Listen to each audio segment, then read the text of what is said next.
Hello friends, Mahanadi அடுத்து வர எபிசோடில் என்ன நடக்கலாம் அப்படிங்கிறத பற்றி பார்க்கலாம். ஸ்டோரியை ரொம்ப இன்ட்ரெஸ்டிங்காகவும் எமோஷனலாகவும் கொண்டு போய்கிட்டு இருக்காங்க. ஆனால் அடுத்து என்ன நடக்க போகுது அப்படிங்கிறதுல எனக்கு எந்த ஐடியாவும் இல்லை. இருந்தாலும் இப்படி நடந்தால் நல்லா இருக்குமே அப்படிங்கிற ஒரு யோசனையில் தான் இப்போ நான் பேச போகிறேன்.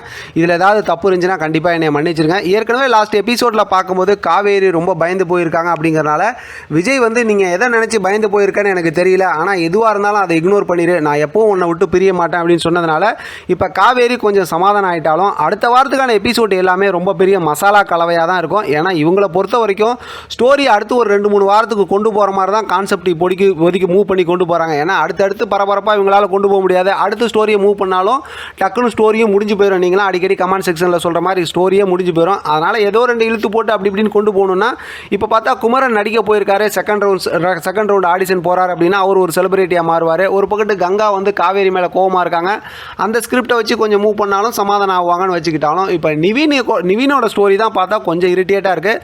கண்டிப்பாக நிவின் காவேரிக்கு சப்போர்ட் பண்ணுங்கிறதுனால தான் அந்த கேரக்டர் அப்படியே கேரி பண்ணி கொண்டு வந்துட்டு இருக்காங்க. இருந்தாலும் யமுனா பண்ணுறதா இருக்கட்டும், நிவினோட அம்மாலாம் தாங்க முடியாத அளவுக்கு இரிட்டேட் பண்ணிகிட்டு இருக்காங்க. இந்த ஸ்டோரிலாம் போனாலும் அடுத்து நமக்கு இன்ட்ரெஸ்டிங்கான ஒரு ஸ்கிரிப்ட் கொடுத்துருக்காங்க. அதை தான் விஜய் காவேரி கிட்ட சொன்னார் ஏற்கனவே 2 எபிசோடுக்கு முன்னாடி.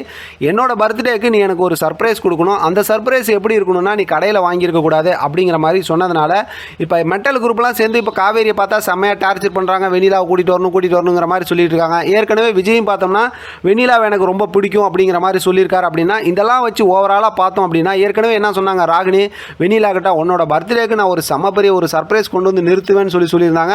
அவங்களால நிவேதா அப்படிங்கிற ஒரு பேரில் இருக்கிறதுனாலையும் இவங்கள்ட்ட அதுக்குண்டான ப்ரூஃப் இல்லைங்கிறதுனால இவங்களால கூட்டிகிட்டு வர முடியலங்கும் போது இப்போ காவேரியால் வெண்ணிலா வெளியில் கூட்டிகிட்டு வர முடியும். ஏன்னா இவங்க ஏற்கனவே போயிட்டு வந்திருக்காங்க, அது சம்மந்தமான நமக்கு லாஜிக் தெரியும். அப்படிங்கிறனால இப்போ விஜயோட பர்த்டேக்கு வெண்ணிலாவை கூட்டிகிட்டு காவேரி நிறுத்துவாங்களோ அப்படிங்கிற மாதிரிலாம் யோசிக்க தோணுது. எப்படி பார்த்தாலும் ஒரு மாதிரியான ஒரு இரிட்டேட் ஸ்டோரி தான் வச்சுங்களேன்.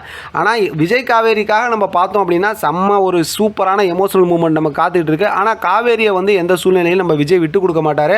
பார்க்கலாம் அடுத்தடுத்து ஸ்டோரி எப்படி இன்ட்ரெஸ்டிங்காக கொண்டு போகிறாங்க. நாளைக்கு ஞாயிற்றுக்கிழமை என்ன மாதிரி ப்ரோமோ வருது அப்படிங்கிறலாம் வச்சு அடுத்த ஸ்டோரியை நம்ம தெளிவாக ரிவ்யூ பார்க்கலாம்.